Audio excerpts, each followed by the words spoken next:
Good morning. I'm glad to get a few minutes together today, and I hope you'll pray for our young people. Just in case I'll forget this, but we have our high school senior class on their senior trip, and so there's a bunch of our kids and one of our staff couples, Brett and Jen, are traveling with them in Florida, and they're not going to the popular place that is confusing all the gender issues of the world. I think go anywhere else, but not the gayest place on earth. And they're having a good trip. This is pre-recorded because they asked if I'd catch up to them out. Now I was going to be at the graduation of some of our young people are attending Commonwealth Baptist College in Lexington, Kentucky, and so I was already going to be to Kentucky, and the senior class wondered if I might be able to catch up and spend a day or two with them. And so I'm going to catch up with them Wednesday afternoon. This is your Wednesday, Wednesday afternoon, evening, whatever, however, depending on how the schedule goes. We'll go to church together, and then I'll spend Thursday with the senior class, and then leave them Thursday night. Friday morning, I'll fly out of Tampa and into Lexington and get to see some of our folks who've moved, Joel and Jackie Paul and their family, and at the graduation of their granddaughter. And anyway, so if you need to pray for our young people, we want our young people to have a heart for God. Such a big deal. Whatever career they choose, wherever they end up living geographically, we really want our young people to have a heart for God. And if our young people don't love God, nothing else matters. There's the great commandment is to love God with all your heart, soul, mind, and strength, and to love your neighbors yourselves. The second commandment.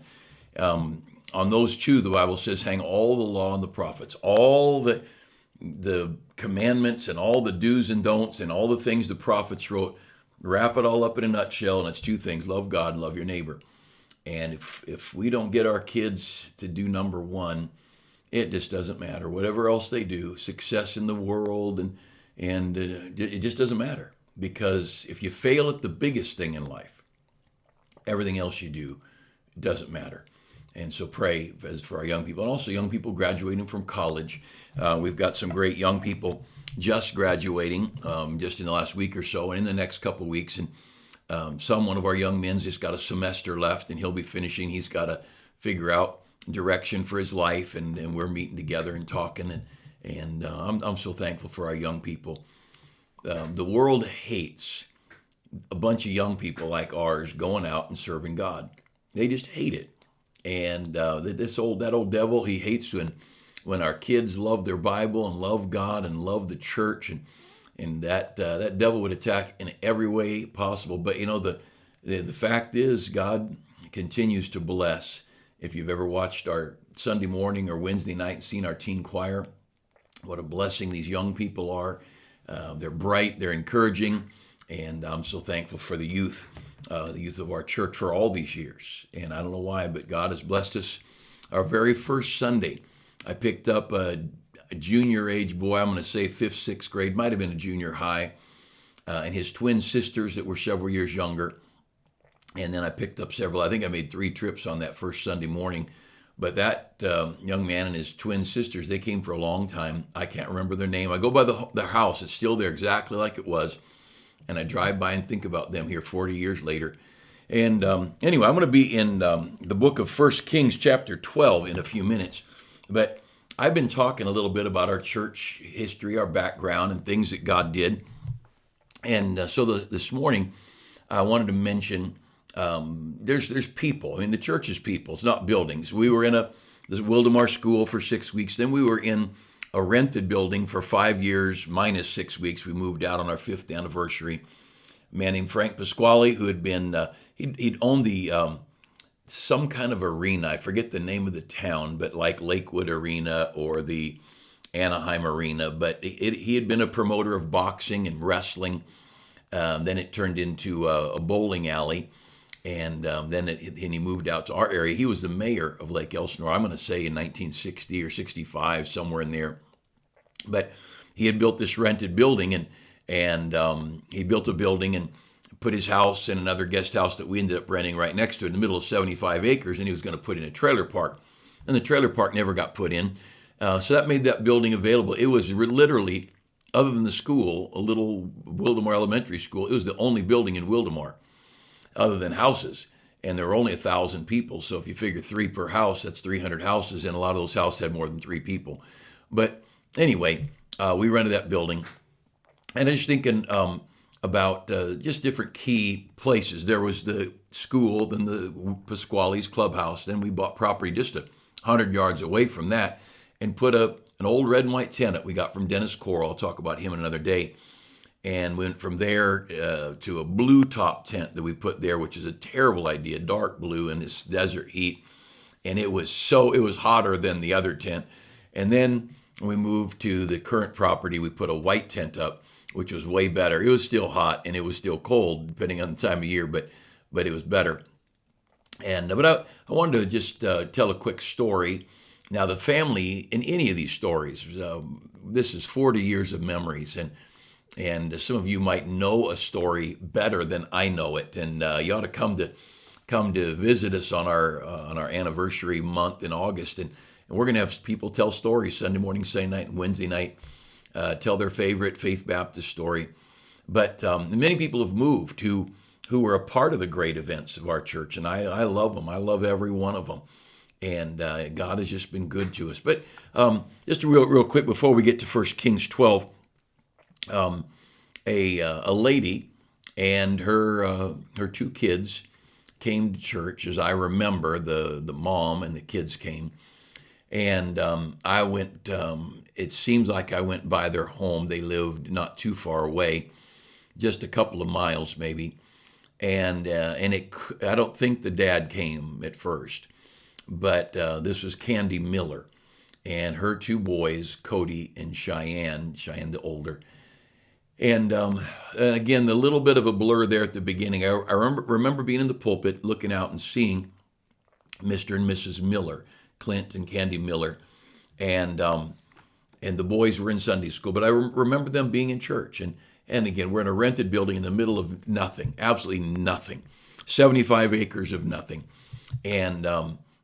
And it was different, but God was in it. And that's the thing that's so important, is to realize it was God who did what he did. And so we were, later he told me that he'd sit there looking at me thinking, that guy has something I wish I had. And see, that's the Holy Spirit working, because I was a wreck. I was unorganized and we had no money. We had no anything. We were a mess. But we weren't a mess with God in the book, and we weren't a mess with preaching righteousness and the gospel. So I went by their home, and Clint Miller was working, and just Mrs. Miller, Candy, and her boys were home. And again, I'm not exactly sure the details. As I remember, I sat in the living room and witnessed to Mrs. Miller. And I'm not sure if the boys were there or not. It seems like maybe she brought the boys in, and they all 3 got saved. It's kind of a blur whether I know her and one of the kids, her and both the kids. But in any case, that night, as I remember, they got saved. And then I went by another night to see the dad, Clint Miller, and wanting to catch him home, and it was night. And again, if my memory served me well, they invited me in, and they had a big, beautiful house up on top of a hill. If you know our area, it would be on the north side of California Oaks, kind of east of the hospital that it was built, and out at that outskirts. And so I went up there another night, and he was home. And they invited me in, sat down, and Mrs. Miller took the boys and left. And so I'm just sitting there. And this is a man who had a very successful business. It had thousands of employees, and he'd been very involved in the world, successful in the world. He had been friends with the Cash Carter crowd in Nashville, and I don't remember all the details. I want to say he had helped produce or put some of their albums together. But he was very tied in with a a crowd much more successful than Bruce Goddard, who barely had enough money to keep gas in his car and food on the table. And he worked in Anaheim, had a great big carpet cleaning company, Miller's Carpet Care, and a good guy, just a good guy. He was just a gentleman, a very gracious gentleman. And so I'm sitting there with this guy, and he was intimidating. He was very self-confident, very strong. Again, he had thousands of employees, and he's management and just skilled with people skills and things. He had everything that I needed to pastor, except I was saved and he wasn't. And I'm sitting there trying to talk to him, and I just was dying inside. I was so intimidated by him. I thought, I don't know how to do this. And I said, God, and this, while we're just chit-chatting, I'm trying to figure out a way to get the gospel to be brought up, and I just was dying inside. My heart was breaking that I was not the guy that he needed. He needed someone more confident, more self-assured. I'd only been saved 7 years, and most of that time was in college, and my experience was bus routes and Sunday school, and not working with successful businessmen. And finally I thought, you know what, God, I just can't. You're going to have somebody else get this guy saved, or he's going to go to hell. But I can't do this. And so I didn't talk. We didn't talk very long, but a few minutes. We visited together. I don't remember how long, and he would remember way better, but he's in heaven now. But anyway, I just stood up and I said, well, it's nice talking to you. I'm going to have to go. And I remember he looked at me and he said, whatever he called me, pastor or preacher, whatever, he said, you saved my wife and kids. Can't you do something for me? And I could have cried. I could have cried for embarrassment. I could have cried for shame that I put him in that spot where he was the one who had to break his comfort zone, and I should have been the one going out of my comfort zone to make it easy for him, and I was just a wreck. And I was so embarrassed that he had to do that. He had to say that, and can't you do something for me? And we sat back down, pulled my New Testament out, and he was so ready to get saved. Now, between when his wife got saved and he got saved, he'd been at church once or twice. I don't know that, but might have been at church before his wife got saved. But he had sat in church at least once or twice, I'm sure. And he got saved.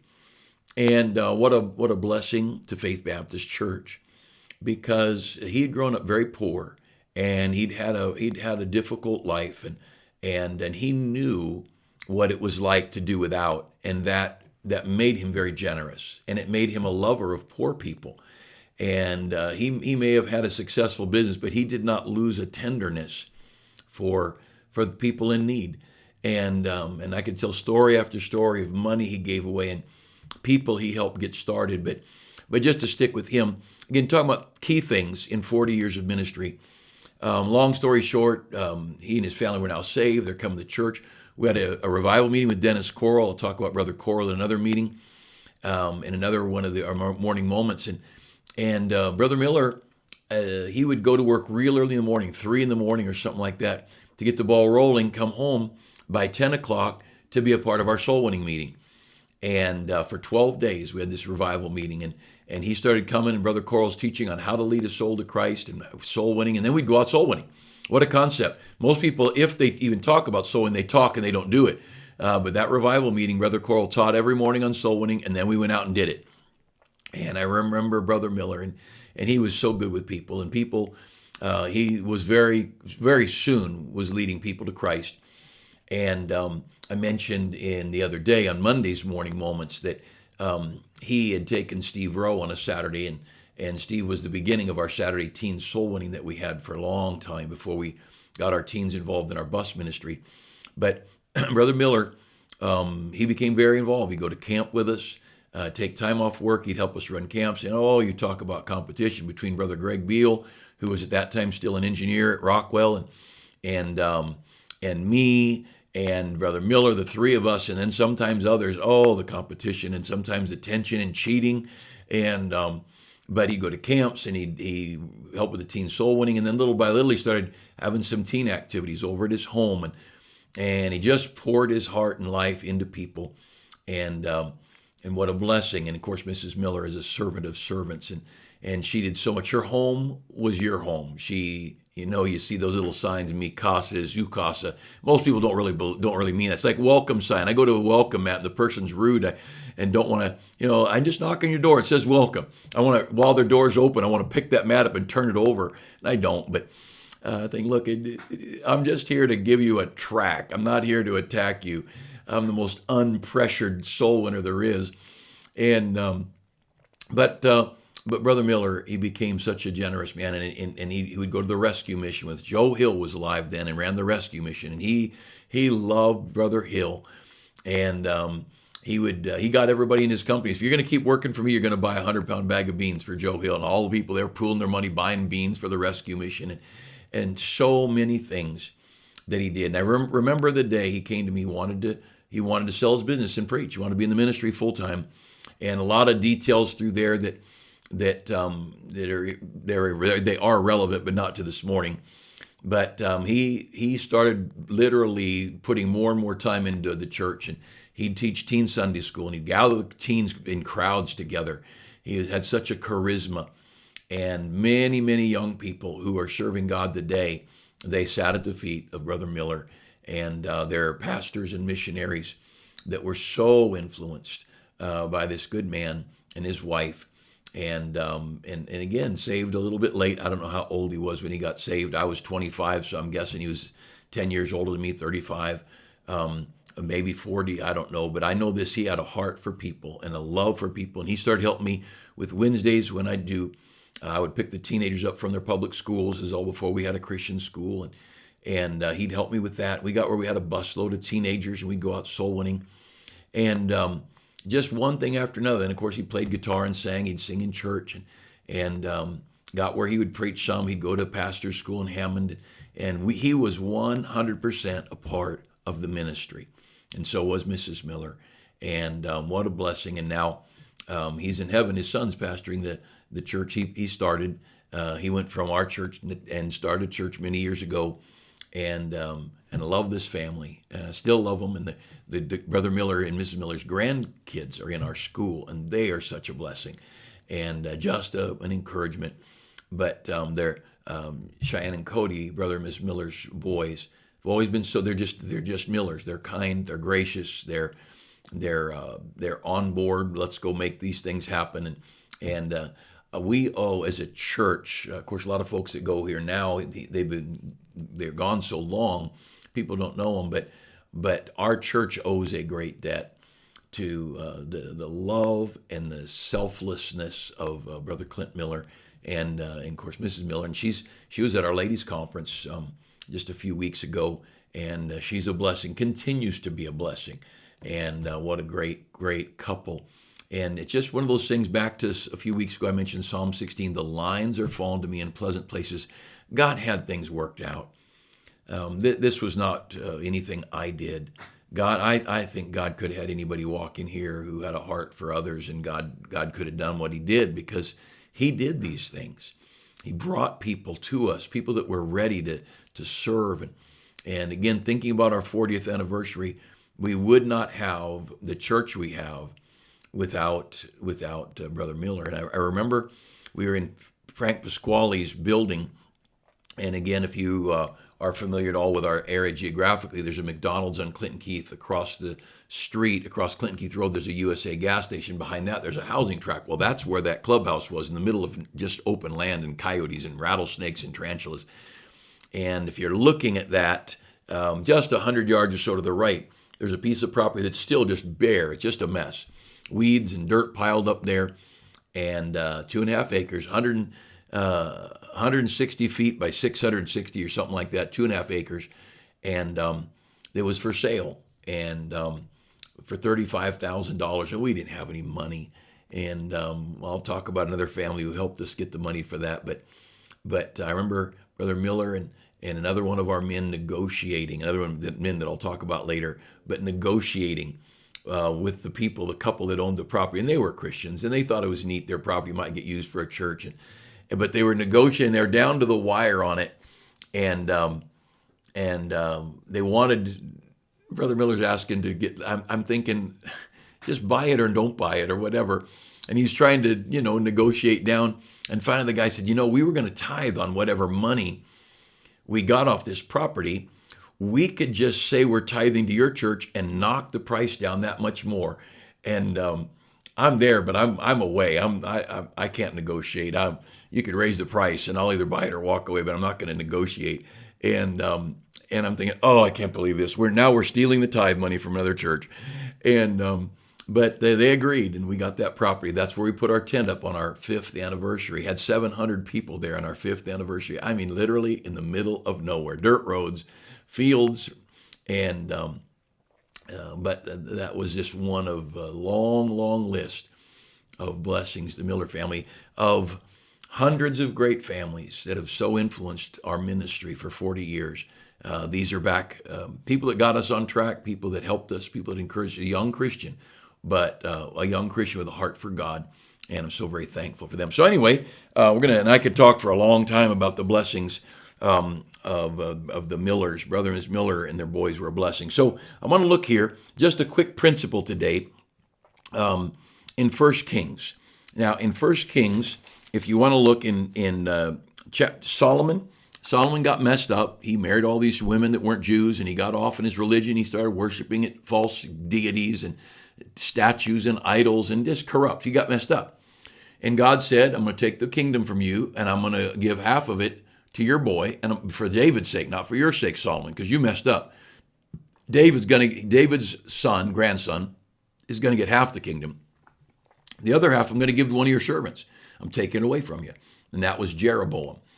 And so Rehoboam, Solomon's son, Solomon dies now, and Rehoboam his son is the king. That's probably who most of Proverbs was written to. And so Rehoboam is in negotiations, all right? And that's where we're coming into this. So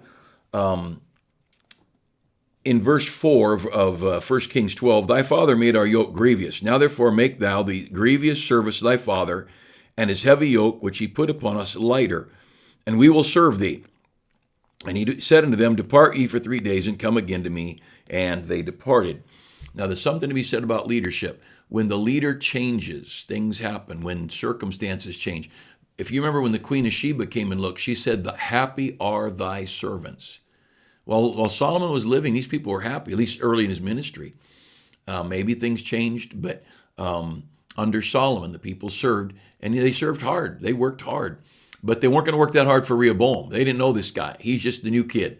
And so what does he do? So he calls his dad's counselors, the old men, verse 6 of 1 Kings 12.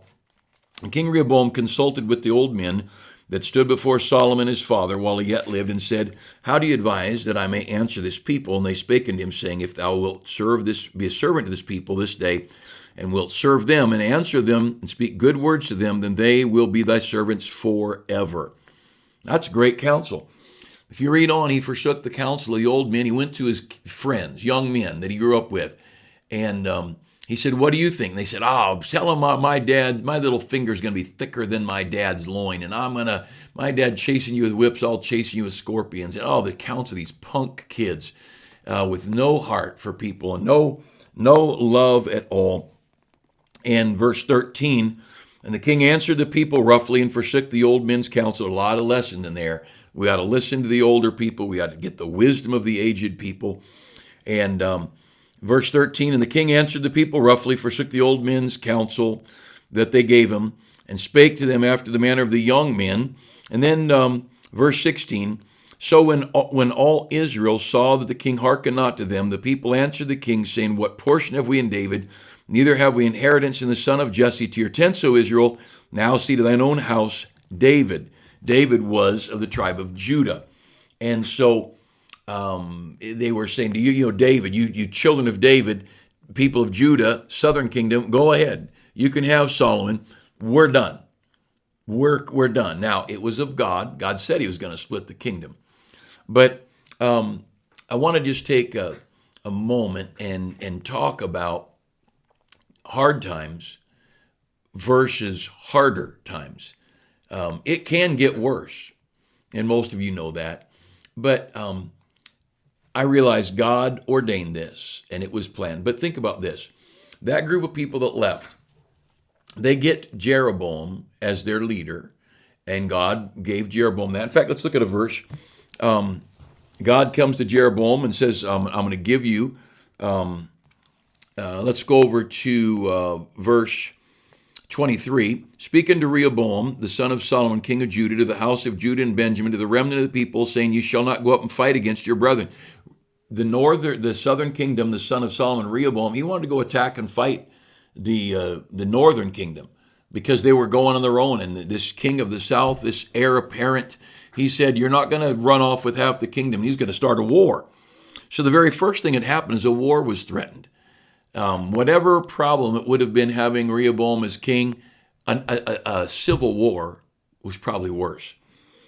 And Jeroboam, in verse 25, Jeroboam, that's the king in the north, he built Shechem in Mount Ephraim, that's up north, and dwelt therein, and went out from thence and built Penuel, another city. In verse 26, and Jeroboam said in his heart, now shall the kingdom return to the house of David, if this people go up and do sacrifice. Notice in verse 26, he said in his heart, go back to the chapter before, God told Jeroboam, I'll give you the kingdom, you can reign according to your own will, just follow me, and I'll let you have half of David's kingdom. He didn't have to worry about it. God promised him some things. And what are we worrying about when we've got the promises of God? But he was worried.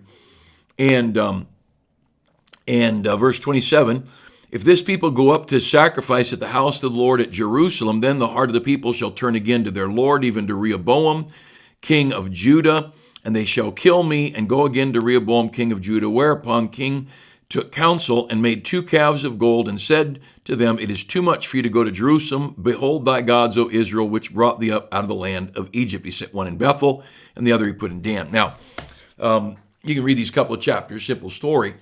Out of fear instead of faith, Jeroboam was worried they'd go back to Jerusalem, which is in the south, which is the city of the great king, which is the place God had his temple built, which is where the worship, all of the Jewish men were to go there 3 times a year to worship for special feast days and things.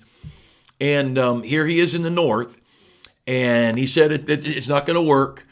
They're going to go to worship, and they're going to realize we should be trusting Rehoboam, and they're going to come back and kill me. And it was all stupid. It was all fear and a lack of faith. Now, and so he makes 2 calves of gold. He'd been in Egypt, and he brought this idea of golden calves. Remember, they did that at Mount Sinai in Exodus 32. Aaron made 2 golden calves. Where'd they get that idea? That was Egypt. Egypt's a picture of the world. And so Jeroboam started the worldly church, the one that looked close to the real one, but was worldly. And he had the basest of men become the priests, and he just lowered all the standards of everything.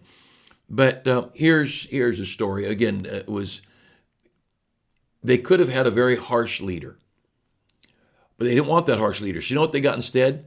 They got a carnal leader that was cowardly, a godless leader. They got a man who set up golden statues to worship. They got a man who pulled them away from the priests that were the Levites. That's who was supposed to be the priests. And you read through here, sin after sin after sin, and then national division took place. Kings in the south warred with kings in the north. I guess you could go through the Bible, through Kings and Chronicles, and count. But I don't know. But the number of deaths from this national split would be like America during the Civil War. Killing and killing and killing and killing. And the idolatry. People that got away from God. People that went to hell. Jezebel, that wicked woman, and Ahab, her husband. That's king and queen up in the north. And all these evil people. Now, here's the thought. Just because things are hard doesn't mean it's wrong. It's just hard. And if you're not careful, if I'm not careful, we can react to hard, and we can do something that is so much worse than the hard. Think about the story. Many of you probably read or seen a movie or something on Captain Bligh, Mutiny on the Bounty. And I'd heard that story, read the story, and I just thought it was a story of a wretched old tyrant of a captain who whipped his sailors at the drop of a hat, and and just a mean old guy, and a very good man on the ship, a first mate, somebody, I can't, it's been years since I read it, but a guy that was not the commoner. He was between the captain and the people. There's multiple levels there. And he led a mutiny. That's the story, mutiny on the Bounty. And very carefully planned, good men being whipped unjustly, suffering unjustly. The retaliation was they took the ship over, and they said, we're not going to kill anybody. But anybody who they lowered one of the longboats. They called them, held, I'm going to say 15 people or more, maybe, I don't know, 10 to 20 people, like what we call a life raft, lifeboat. But lowered it down, put Captain Bligh on it, and said, anybody who wants to be loyal to Bligh, you're welcome to go. If you want to join us, you can. But we're not going to have a ship run like Bligh did. He was a tyrant. He was evil. And quite a few guys got on the boat, loyal to Captain Bligh, gave him some food and water, as I remember the story, and then set him off in the middle of the ocean. And then I can't remember the end of the story at that point. So I'd heard that story multiple times over the years. I enjoy naval history, and I thought it was just a story. Well, later, some years ago in a thrift store, I found a book, Man Against the Sea. And I got looking at it, and it was a story of Captain Bligh and those men and what they faced on that boat. And I did not realize that was a true story. And Bligh, because of his strength and his tenacity, he saved those men. And by the time those men were finally rescued, they worshiped Captain Bligh. His strength and his courage and his planning and his mental awareness literally saved all these men's lives. Bligh goes back to England, tells the story, gets a ship, and he comes looking for the mutineers. And then there's a third book that tells the story of the Bounty. They went to Tahiti. I want to say Tahiti, might have been Fiji, but they went to an island and they planned what they're going to do. As many people as wanted to go could go. Those who wanted to stay on the ship, the guy who helped lead the mutiny, he knew of an island that wasn't on any charts. They were going to go to that island and burn, and they were going to stay there. They didn't know his plan was to burn the Bounty, so they could never get off, but they'd never be found by someone seeing a ship in harbor. And unbelievable story. But if you read the Mutiny on the Bounty alone, you think Bligh was this wretched man, and he was. He was very difficult, very harsh, and you'd think he's the villain. But if you read Man Against the Sea, and I wish I could remember the name of the third book, but there's a third volume that tells about it. The men on that island, they got a bunch of gals to go with them from this island. Again, I can't remember if it's Tahiti, Fiji, whatever, but they got some of these native ladies to go with them. Got on the ship, sailed to this island, got there, got everything off the ship they could use, and they burned it. And they're stuck in this island. And one of the men figured out how to make booze from the roots of something like a potato. And of course, men don't go anywhere without looking for liquor. And then there was immorality, and then there was murder. And it's a horrible mess. And the summary is this: they'd have all been better off with Captain Bligh. Was he always fair? No. Was life hard? Yes. But a lot of times we're looking at hard and we turn away to harder.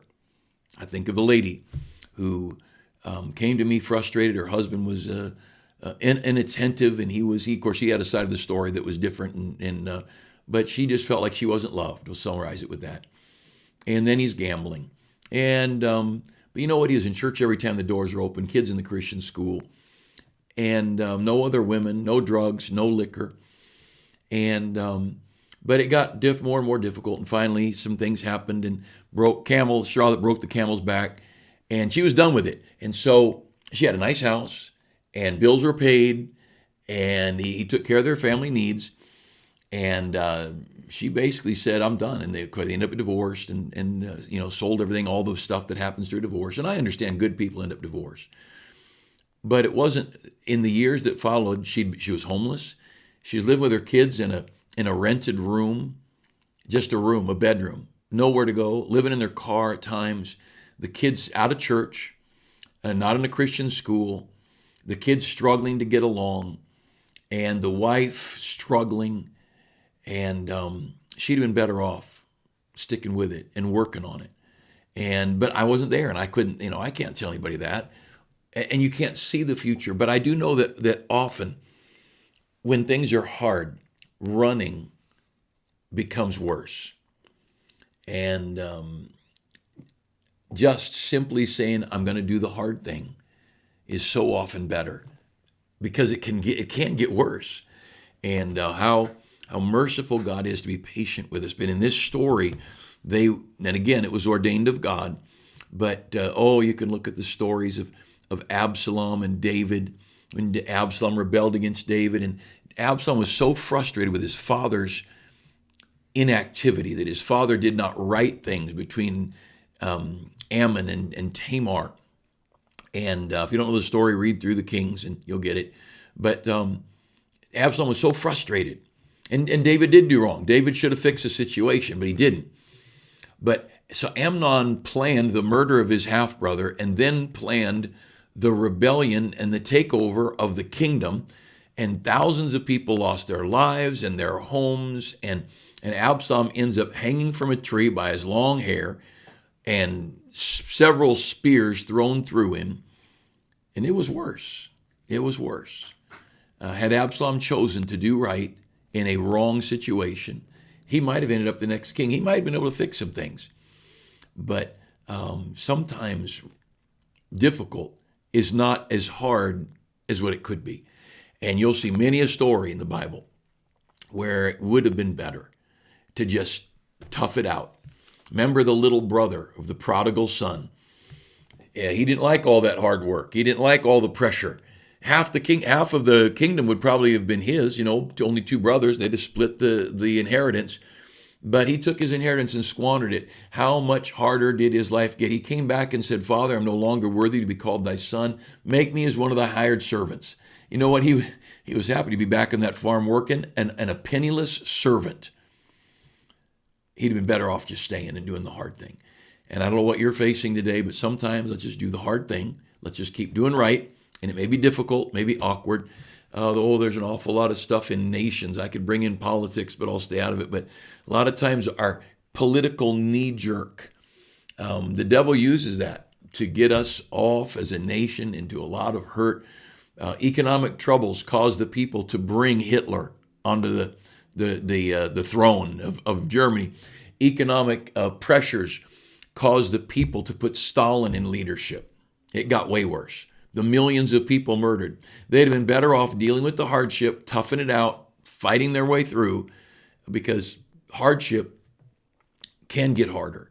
And we have a great God. Now, he saves souls and he loves us. And I want to encourage you, let's stay close to God, stay in our Bible, and let's be faithful and understand if there's some difficulties, let's just tough it out and get through difficulties. I know people who've had someone hurt their feelings or something went wrong and they got out of church, and then some years later they realized, I overreacted.